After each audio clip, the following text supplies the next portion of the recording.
dark arts and dark crafts. Behold our artist guest of honor, Jill Bauman.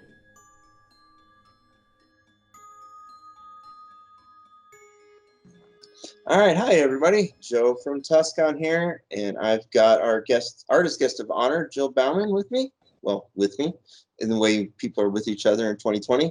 Everybody say hi to Jill. Hi there. All right, and we're going to talk some art and stuff. Jill's a painter, been doing mostly covers, but not all covers, for a very long time. Most importantly, and why we love her, she just recently moved to Tucson. Welcome to Tucson, Jill. Thank you. I'm loving it. Survived your first summer. I did, 109 degrees. Yeah, that was brutal. Where I came from. Yeah. You've already gotten a couple pieces in galleries here, right? Yes, I have a couple of pieces in galleries. That was part of the goal coming here. Yeah, it was so the new one is a Dia de los Muertos piece that's going. Yes. Yes. We've got that one. It looks really neat because it's what you built that one out with clay, right? I combine acrylic painting. I do the painting and I use clay to bring out parts of the painting onto the frame. So I originally did that concept when everybody was doing digital art, and I was making a statement that, well, the computer didn't do this. People are getting confused. Is it an original? Is it a print? And they're fun to do. They're fun to do. They look really good. You got a few of those on your website. So. Yes, I do. Yeah, they look great. Thank you. All right. So a friend of mine has suggested this question once, and I think it's a really fun question to ask an artist. So I'm going to throw this one at you. What's your favorite color? My favorite what? Color. Oh, purple. Purple? In case we couldn't tell. There we go. What draws you to purple? I had no idea that every decade it changes. It used to be blue, then it was green, now it's purple. So, of course, I will wear anything in the purple vein. Of course, black is a given. Yeah. Goes with everything. That's always purple. Purple's good, too. Yeah. It's my mood these days. So, how did you get into book cover art? How does that side of the business even work? Well, I actually fall into things. You know how somebody will make a suggestion, like, "Oh, see my friend since you paint," or something like that. I would follow every lead. And it led me, actually, I was always drawing, always doing stuff. From the time I could call what I called the magic stick, that I could make marks with the magic stick when I was 2 years old, and with that type of thing. You'd always find me drawing something. The story was that I apparently drew a mural behind my mother's sofa when I was very little. She never knew about it until she moved the sofa. And by then, of course, she wasn't going to make a big deal about it. She was out. But I always was drawing and reading, reading and drawing. And those were the two things I did. So somehow, who knew, later in life, I would combine the two. It's just one of those funny things that you look back on and say, wait, I was always doing this. So the reading must have opened something up back then. I read all the classics I could get my hands on. I was reading Dickens really young, and Jules Verne and all this wonderful stuff. So that was great. But I always did that, getting into publishing and getting into that. Again, I fell into it. I met Walter Velez, who I was an agent for 39 years till he passed away 2 years ago. Today happens to be his birthday.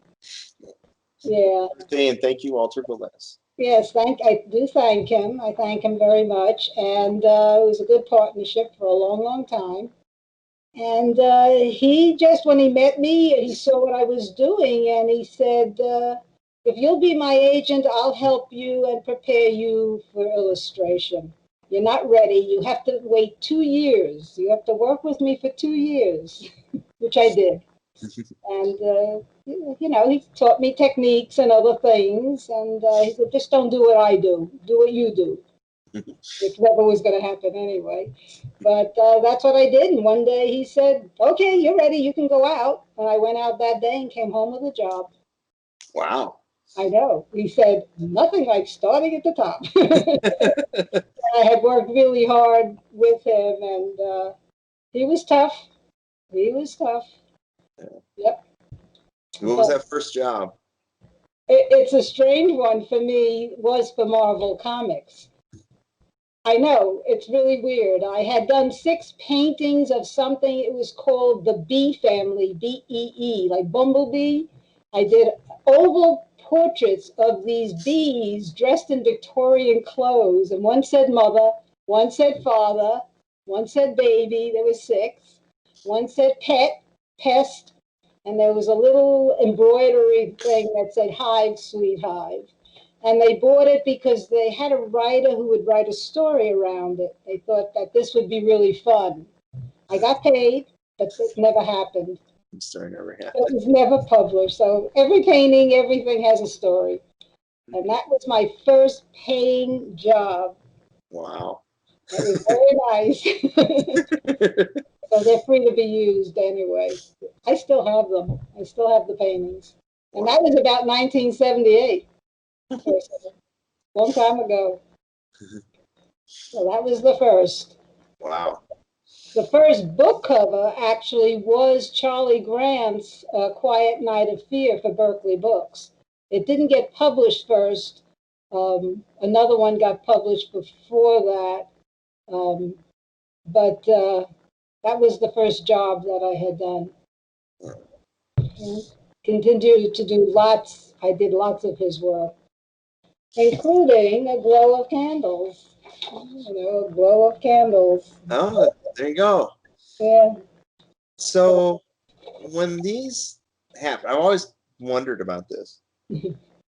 So do they tell you about the book? Did they let you read the book? Did they just say, here's the title, have fun? In those days, they gave you a manuscript. Oh, wow. And you had this manuscript, and since I was living in New York, that's where I come from, I would have to take this manuscript on the subway and read it.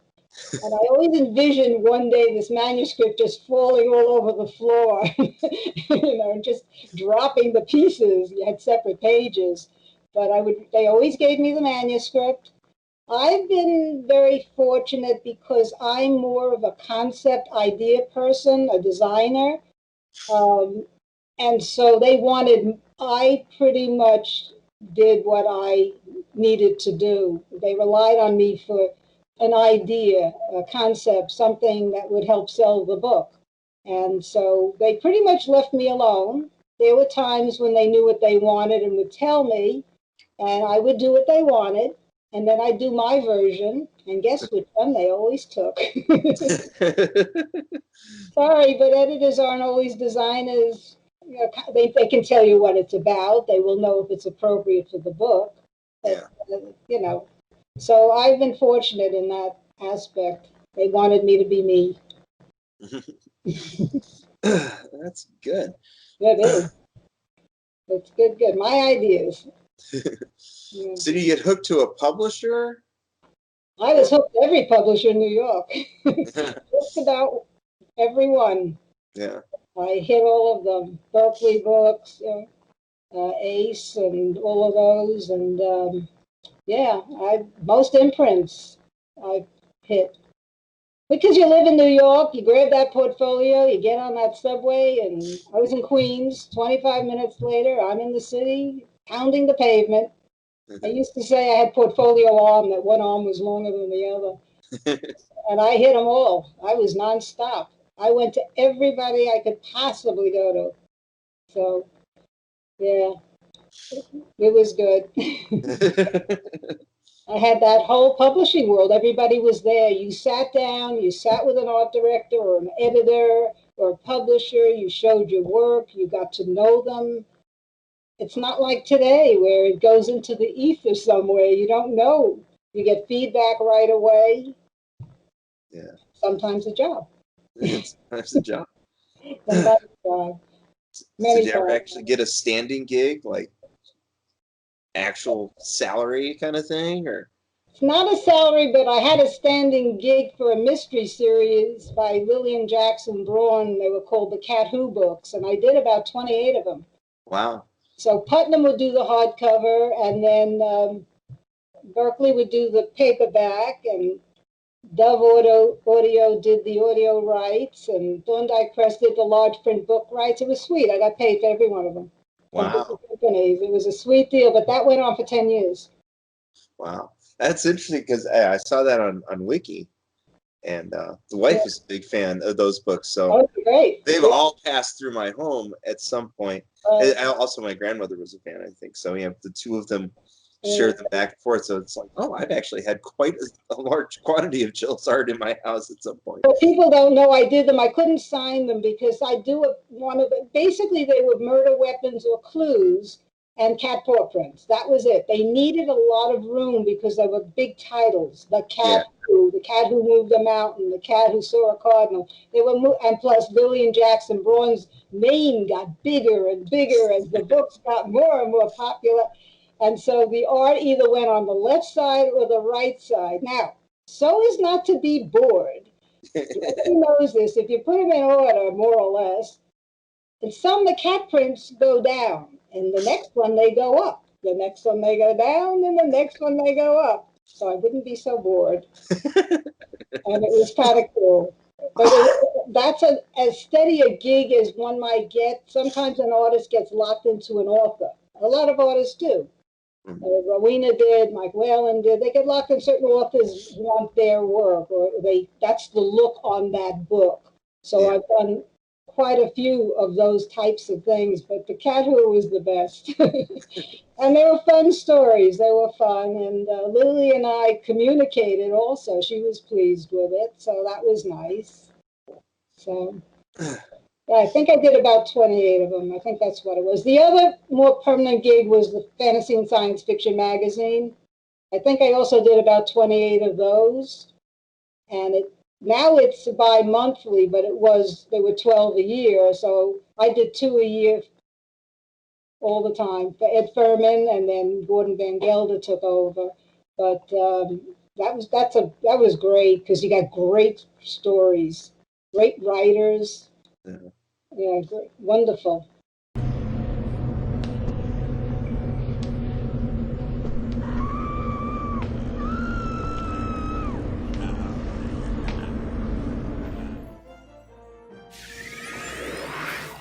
I am the mighty Granton Oracle. Thank you for watching TusCon.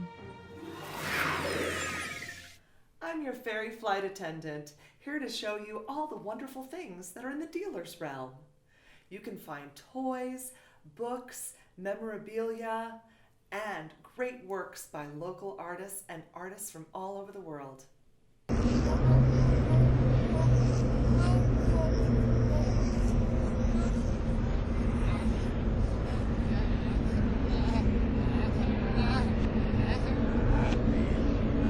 Yeah. So with the magazines, this is great because I've always wondered about these things. So like those magazines usually have a bunch of stories. Did you pick the story that was going to be the cover story? Did they tell you this story is going to be the cover story? They wanted the featured author. Yeah. The issue I did was a Stephen King story. Of course, that was going to be the cover. Jim Wolfe, they're all great writers, and they would feature a particular writer and they would tell me which story they were to do. They'd send it to me. They still do it that way. I did one about 2 years ago, and then I illustrate that story. And that magazine has a format, a very, very specific format. There's a banner at the top, a wonderful barcode at the bottom. So pretty. The names of the authors, and sometimes there's more. So I basically have an L. I got this L shape, and I can go this way, or I can go that way. I don't know where the barcode's going to go. I always wondered, why isn't it on the back?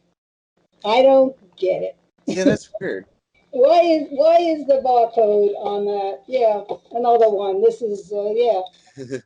Barcode, not as big, but there's the barcode. This is a Mike Resnick story. I've done quite a few Mike Resnicks for them. I think I did 3 covers with his stories, which are nice, which are great. Yeah, great writing, great authors. Yeah. So those are the sort of steady kind of things I would get, which were fun. I love when they come in. So that's nice. Yeah. So it's got to be really fun It is. as a reader to be like ahead of the game on so much of this stuff. Oh, it's great.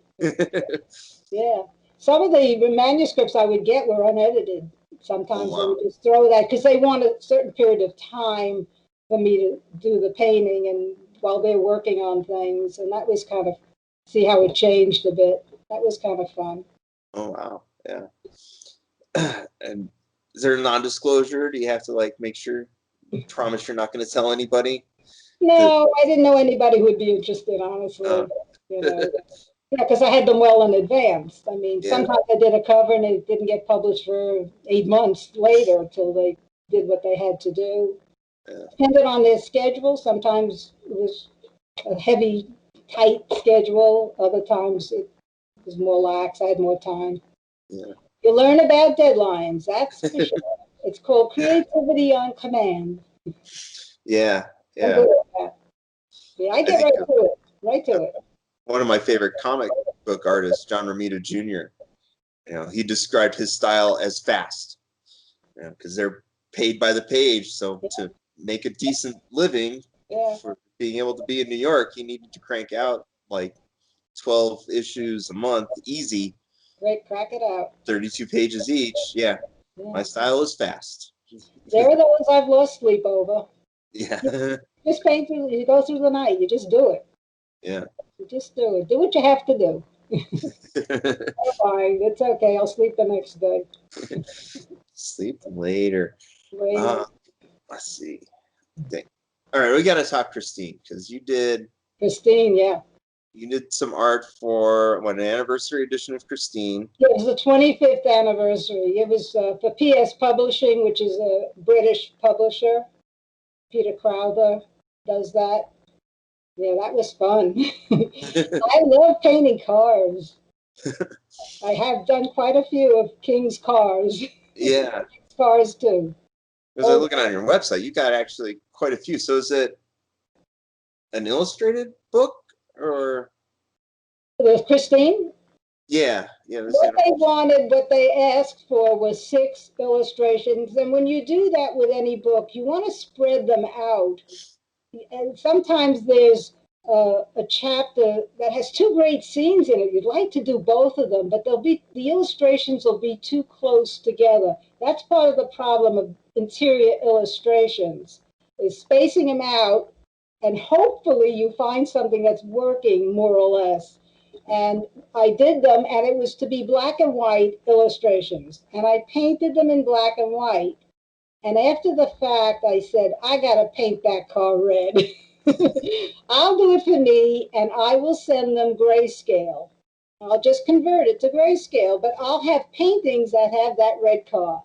So I sent them the gray art, and then I said, I think it was to Pete's wife, Nikki, I actually painted them red. Would you like to see what I did? And she said, sure. So I sent her the red ones, and she got back to me and says, we're going to pay you more money. We're going to use the red. It wound up getting printed in red. That probably made the book more expensive. Yeah, then they have a printing problem. They got to paint it in red. It's one color.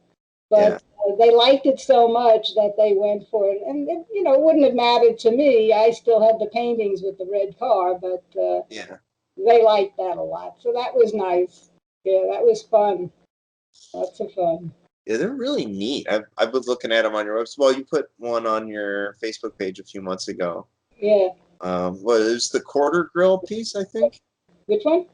Where you only see half of Christine. Yeah, that's my favorite one. Yeah. Yeah, it's my favorite.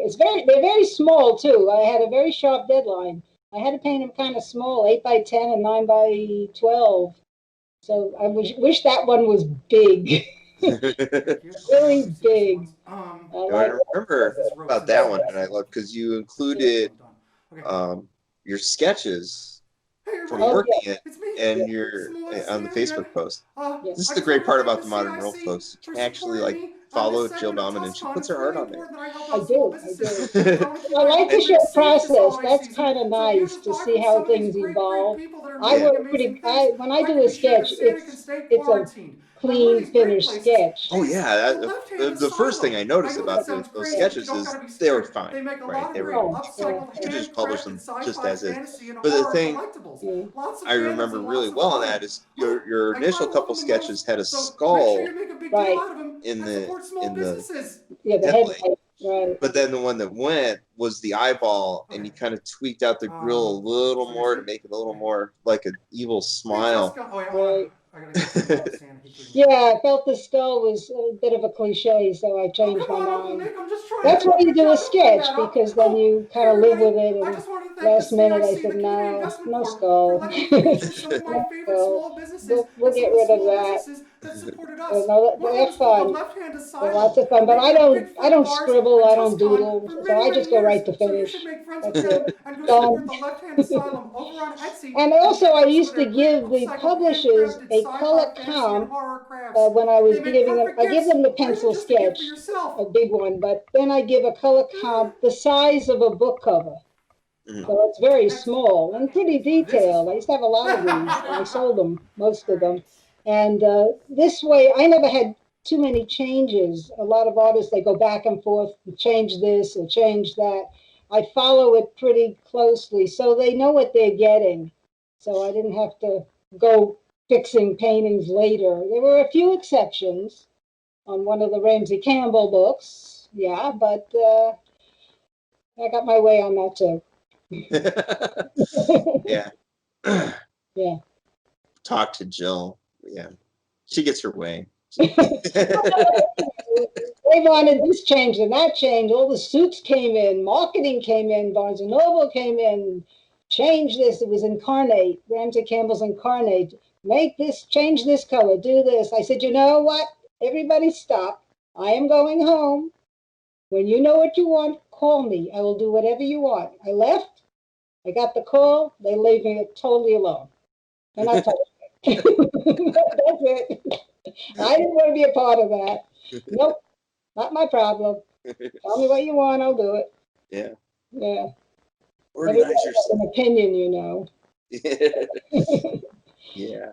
Yeah. All right. So we've got some of your stuffs in the art show slideshow, and I know you brought in some. You have some of the copies. Yes, I You do. want to tell some of the tales? Oh, my tail. Giant baby. That one has the tail. Yes, Attack of the Giant Baby. The third book cover that I ever did. It was sitting on the sludge pile. It was a collection of Kit Reeves' wonderful stories, and there was a story. This one, I think I chose the story. I don't remember the. No, I think I did. I don't know if they told me, but it was obvious the story itself was lending itself to the illustration. That's all I could do. But it was a mad scientist, and the kid got into his stuff, and the kid, it's the opposite of Honey, I Shrunk the Kids. This one grew. And of course, being a New Yorker, and he went to Central Park. At first, I put the Empire State Building there, but then decided, no, everybody does that. King Kong does that. We give this baby the Chrysler Building. That's a prettier building. Yeah, that's very deco. So I did that, and because it's the Attack of the Giant Baby, I did a 3-foot painting. Because how do you do a giant baby at the time? I thought, as a small painting. So it's a 3-foot painting. So I unrolled a 3-foot sketch. But the night before I handed it in, I somehow got up in the middle of the night and said, whoops, I forgot to diaper the baby. The baby originally did not have a diaper. You don't see anything, you know, the legs in the way. But I said, I think they're going to make me put a diaper on that baby. So I sketched in the diaper, and that's what it was. Given things, how stuff works, probably, right? It's the old Incredible Hulk thing. How come his pants always grow? Yeah. Probably wouldn't be having a diaper as he's rampaging, tearing down the Chrysler Building. That's right. And that was it. But I said, no, I don't think so. It's just funny how I didn't realize it as I was drawing it. It took me going to sleep to suddenly bolt up the night before. So got the diaper. They were happy. I got paid. Oh. Yeah.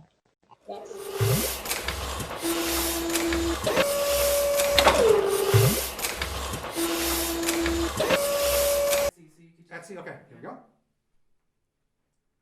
Hey everybody, it's me, Small Business Santa again, helping out my Uncle Nick because I want to make sure that he's safe this holiday season. So you should go check out the Left Hand Asylum. I know that sounds crazy, but don't be scared. They make a lot of awesome upcycled fan crafts and neat handcrafted things that you can go check out over on their Etsy. They're really easy to find. It's the Left Hand Asylum. Yeah.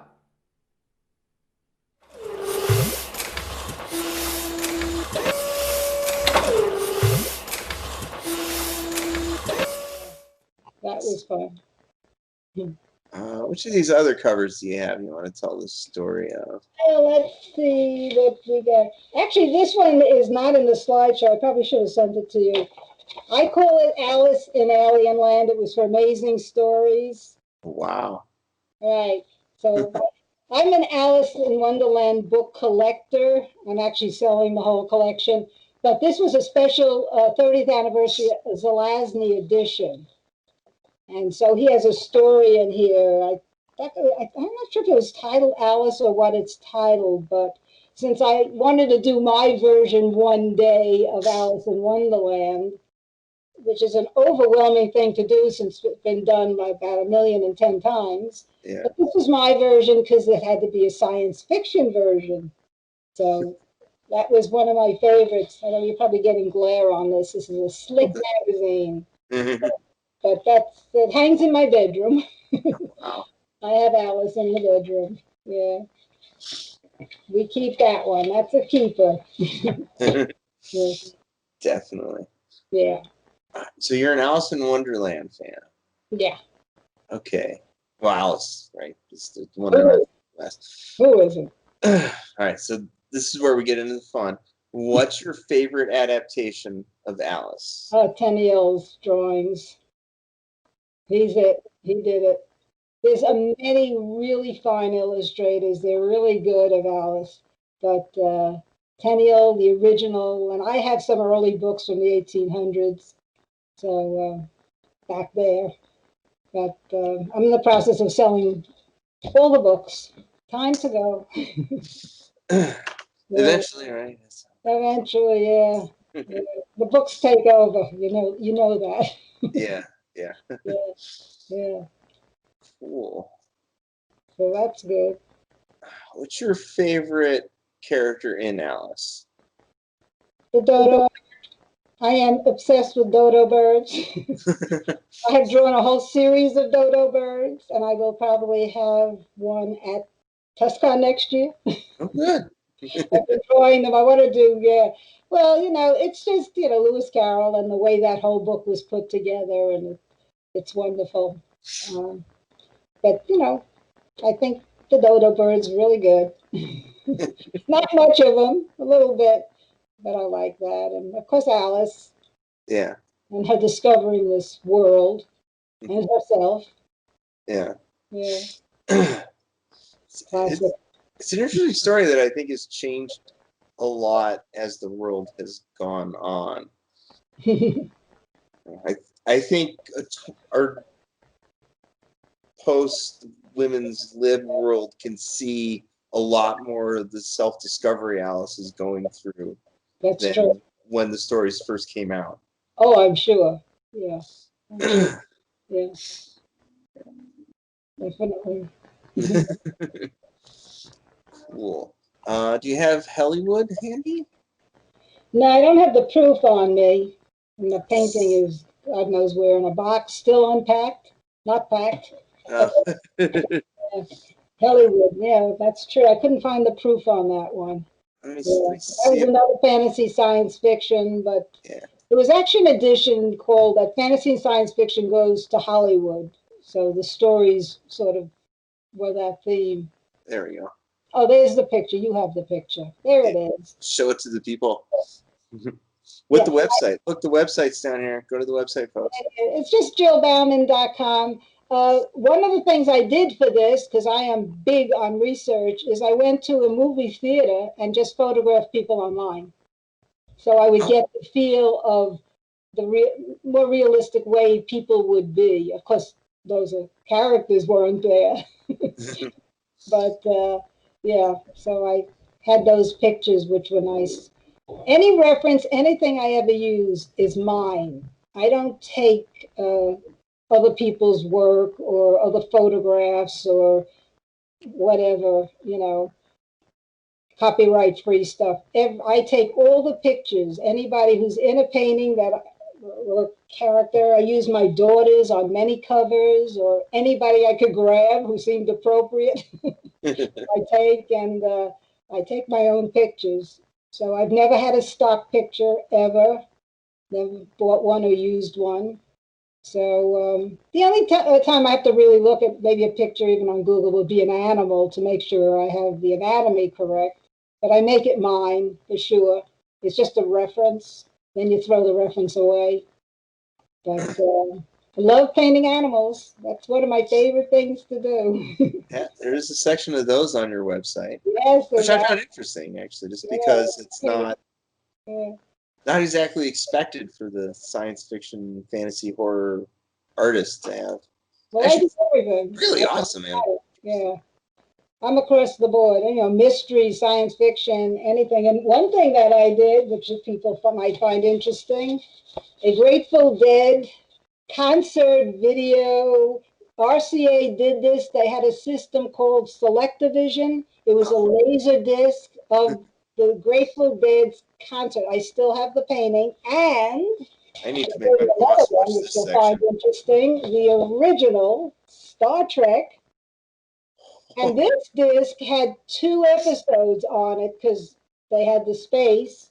So I had to have the Romulan and the father and yeah. That's a good couple of episodes to put down there too. Right. And I have the original painting, which I'm looking for a good place to where would I sell that? I'd like to sell that painting. But that was kind of a fun thing to do. So RCA was great because Walter Velez did a lot of movies.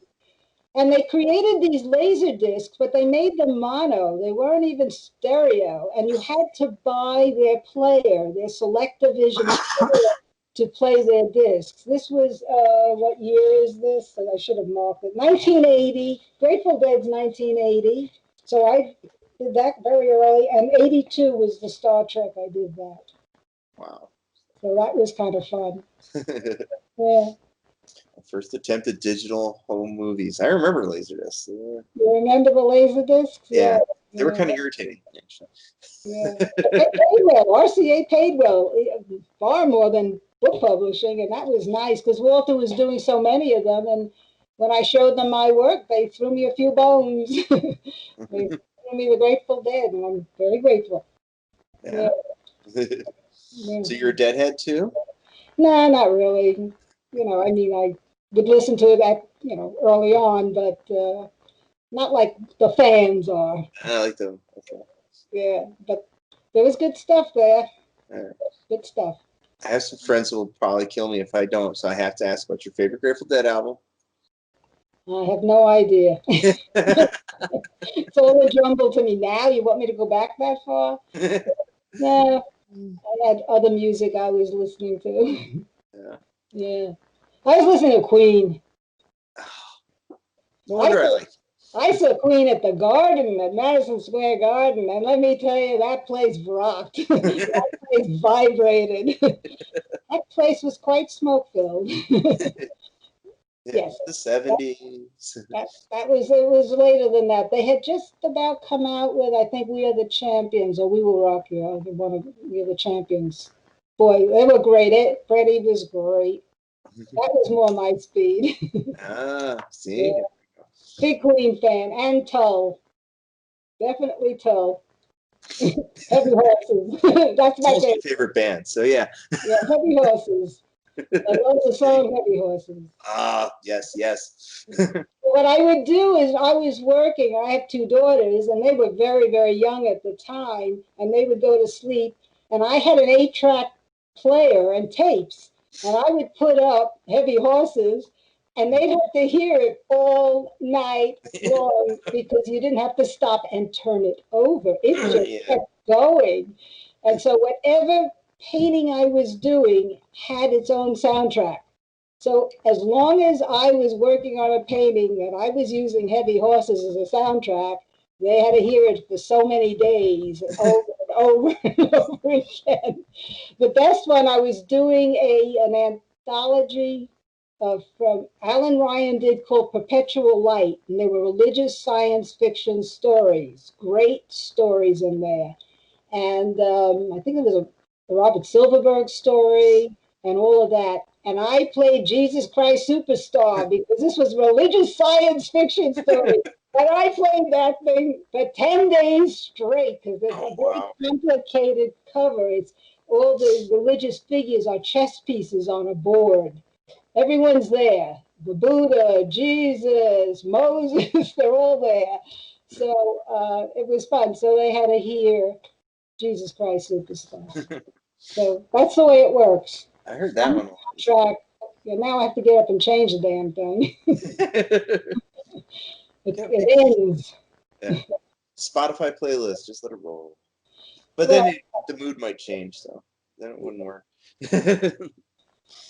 Wow, see, you're a big Tall fan. No wonder I like you. Yeah, big Tall fan. Yeah, it was always the more obscure things too. It wasn't always just Aqualung and those. It was the other ones too.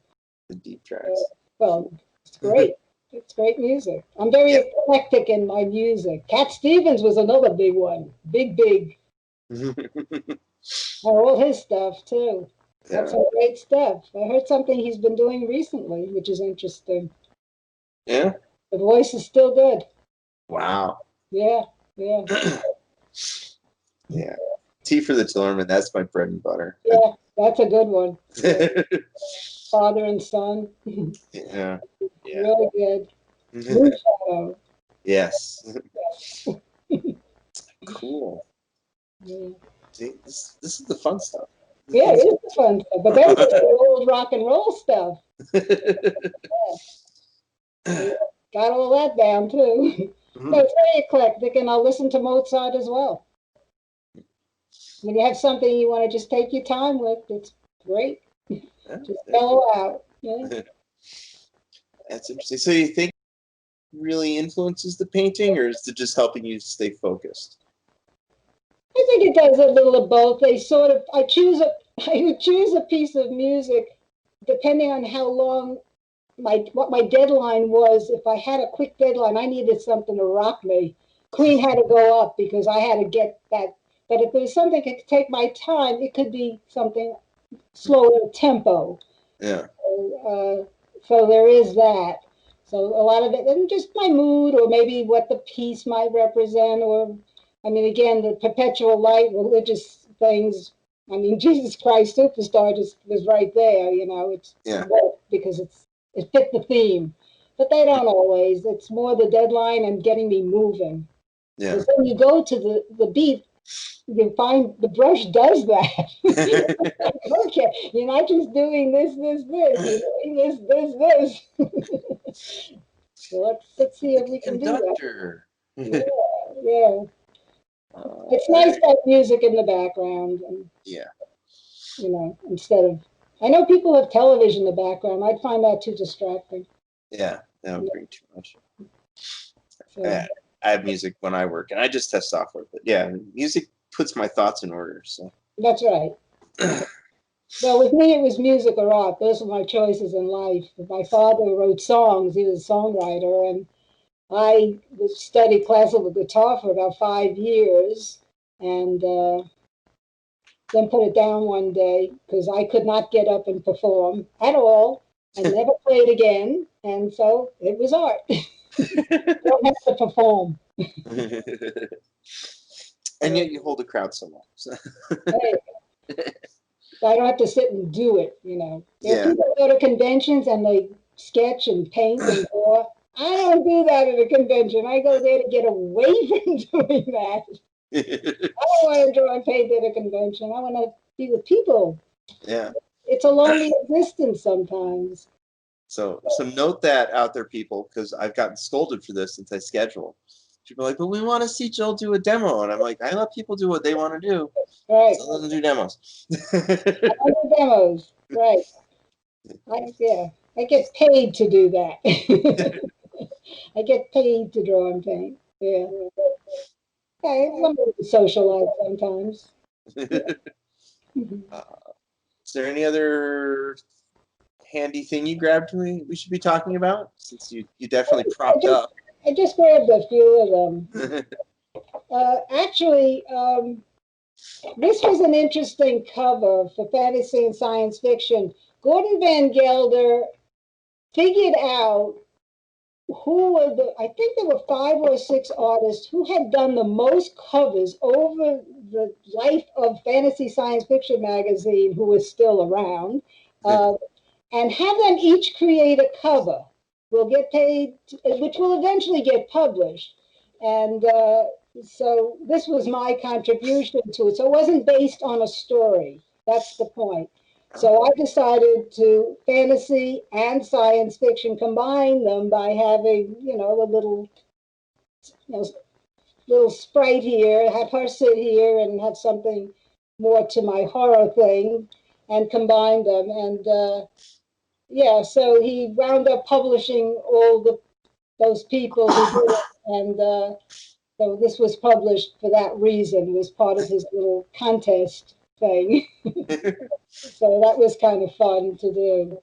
Kind of cool. I wanted to do something that wasn't black and dark, so yeah, we put him he's on top of the building, on top of the world. Yeah, he's kind of fun. Yeah, the magazines lean black a lot, don't they?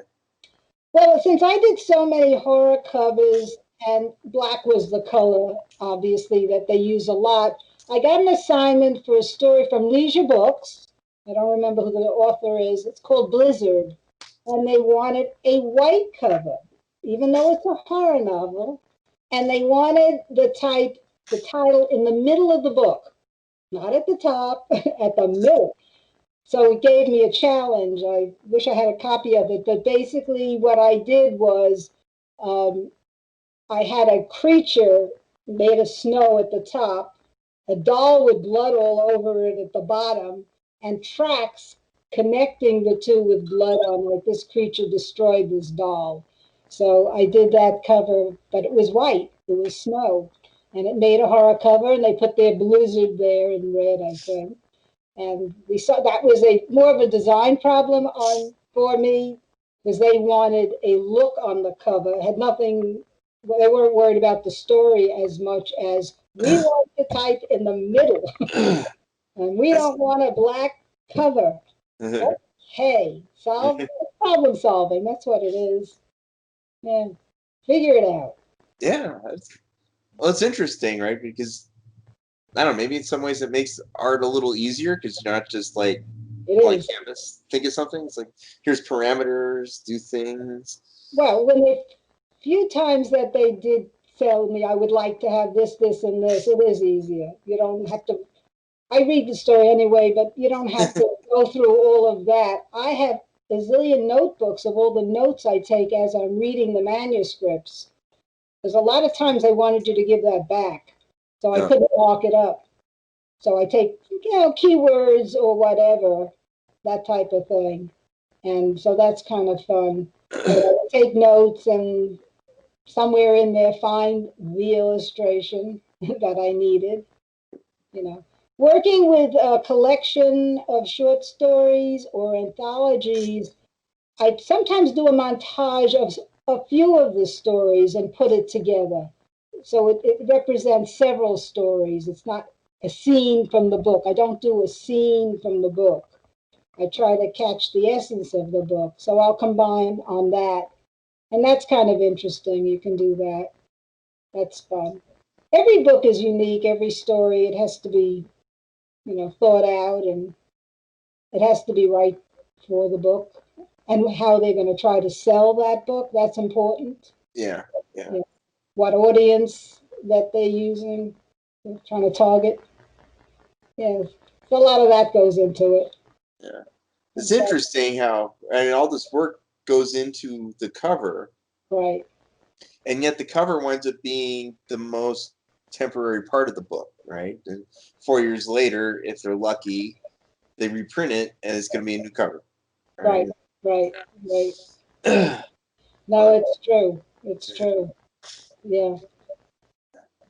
So when you're reading it to do, when you're reading a book to do the illustration, to do the cover, you're reading it differently than if you're reading for fun? Oh, absolutely. Absolutely. I'm looking for an image. I'm looking for a concept, an idea. Again, to catch the essence of this book. Right. What is important, and also it's marketing. I'm a packager. I'm putting an image on there to lure people to that book. They're to go in the bookstore, if there's such a thing left, and be attracted to that book. How many people have bought a book because of the cover? There are a few books I bought because of the cover. Oh yeah. Which was sort of The Painted Bird. You remember that? Jerzy Kosinski? Yeah. His first book. Fabulous. I love the cover. It was a Hieronymus Bosch cover. It was part of that. It was wonderful. I didn't know who he was. I didn't know what The Painted Bird was. It was a fabulous package, and I was attracted to it, and then read it and said, wow, this is great. This is a great book. And I wish I had illustrated it. But anyway, but you read it looking for some impact that will attract people not only to go over to that book, pick it up, and then maybe buy it, and then maybe read it. Yeah. Yeah. And then maybe make a movie out of it. Right? That was Stanley Kubrick's selection process was, he'd go into the bookstore, go into the section, close his eyes, spin around. First thing that catches his eye, buy it, read it, decide if he wants to make a movie out of it. Yeah. Yeah. And you can't always make it happen, but it helps to have a very strong image on there. And I like a single focus image. A lot of fantasy books, which are beautiful, they have whole scenes of, people in a forest, with their swords and with their, there's a zillion things happening. But when you bring it down to 4.5 inches or so, and you take it down, there's not a single focus to draw you to it. You'll look at it and say, that's beautiful, that's nice, but I'm sure the original painting was fabulous, but it needs something bold. In my mind, it needs something really bold to draw you because it's so small, a paperback. Yeah. Now they do ebooks. Now it's different. We've been squished by ebooks. Yeah, it's changed the market. Totally. Everything. Everything changed. Everything changed. Yeah. The money they pay changed too. Yeah. My bad. Probably for the worse, I'm sure. Yeah, we were paid well. We were paid very well, which was nice. Put good work into it. Yeah. And got to meet some of the best people out there. Yeah.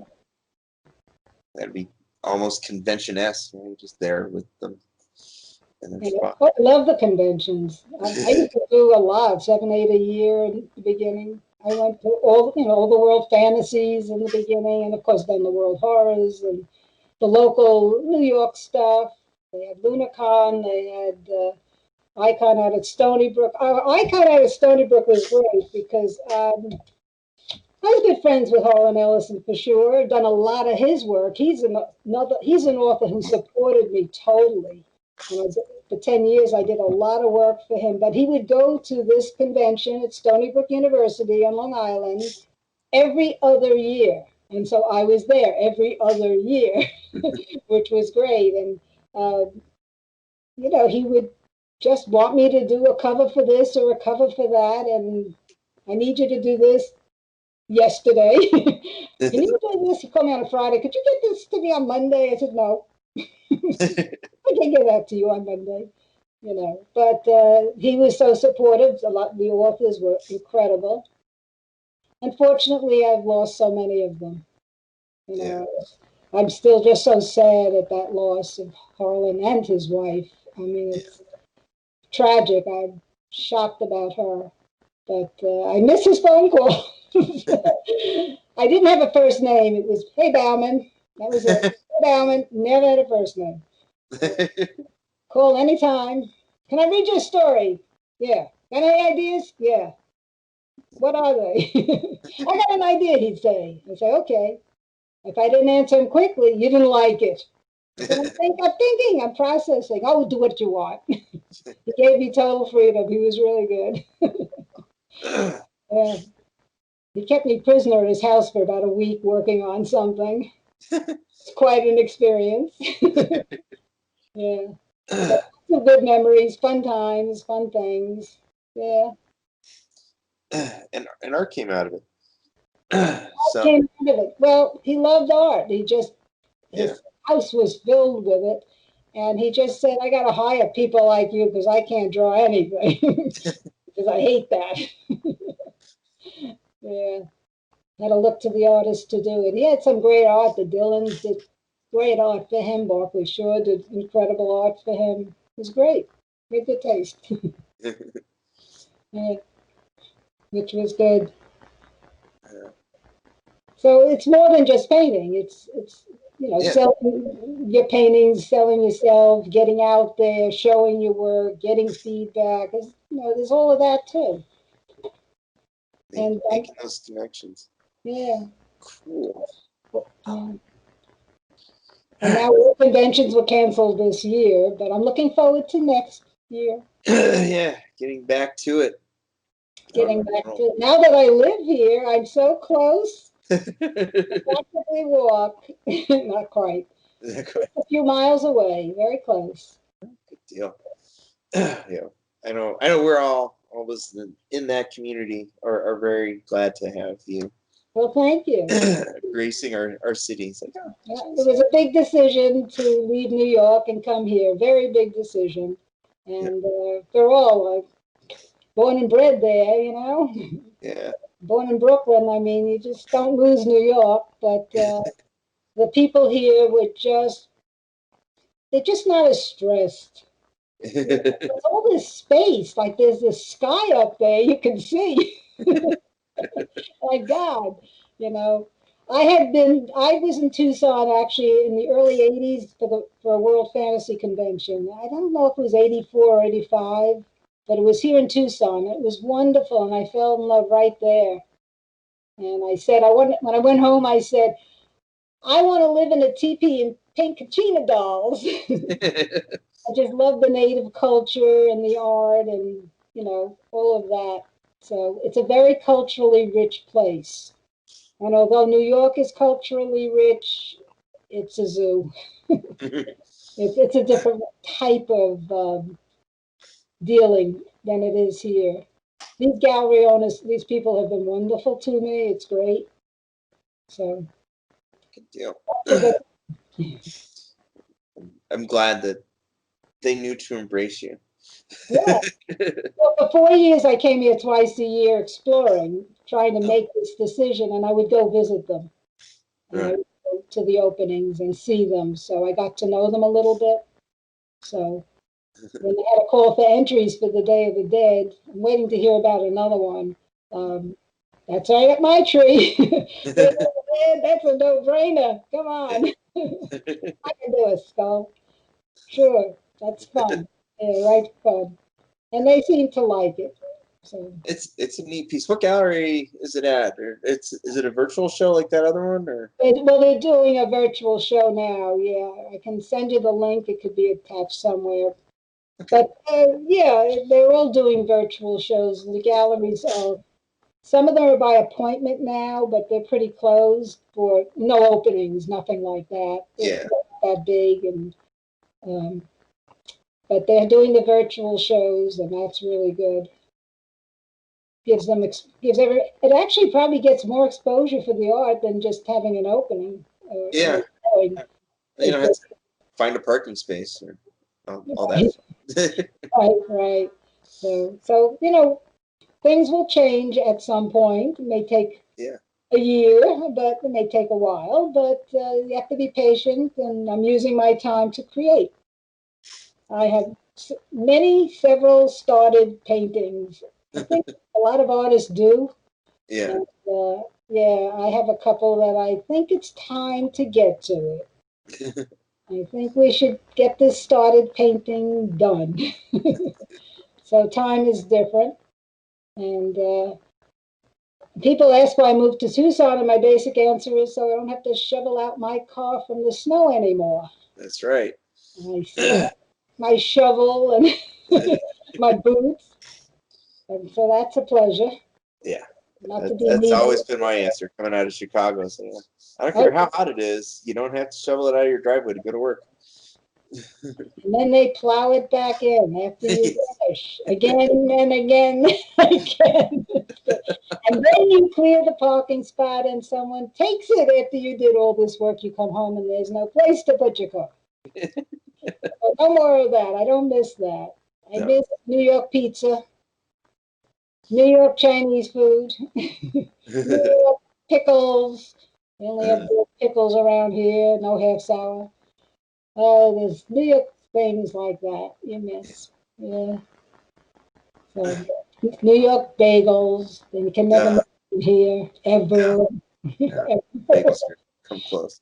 They say the bagel is a round thing with a hole in it. That's a donut. That's all right. There's other things here.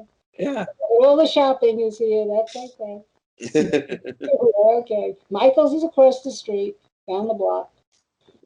We need that. And we probably have better burrito than New York. So. I guess so. Well, you just trade one thing for another. You find new favorites. That's Let's right. put it that way. And when you go visit New York, you go and have pizza and Chinese food. Yeah. Tucson, get to South Tucson, go to a restaurant that looks like it's a house. It'll be great. It'll be cheap. Okay, we'll do that. Yeah. Cool. All right. Well, that's a while. It's getting late.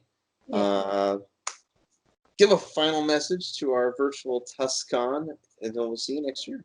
Oh, I can't wait to be there, in person again and see everybody again. I've made some friends. I mean, I love everybody in the art area. Liz, they run a great show, very organized, and it's wonderful just to get, I come here, Linda Addison is like my best friend, and she was here, and I always stayed with her when I came to visit, and she told me all about TusCon, so I wound up going with her and becoming a part of that, which is nice.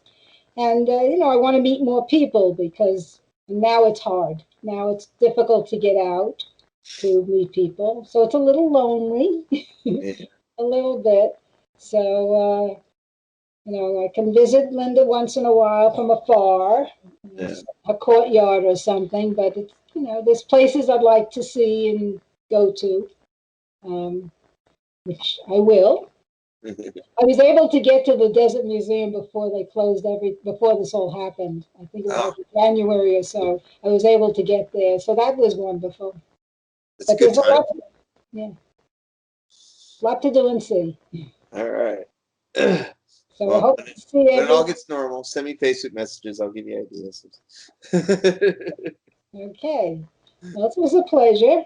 All right. Good to see you again, Jill. Okay. Okay. Good night.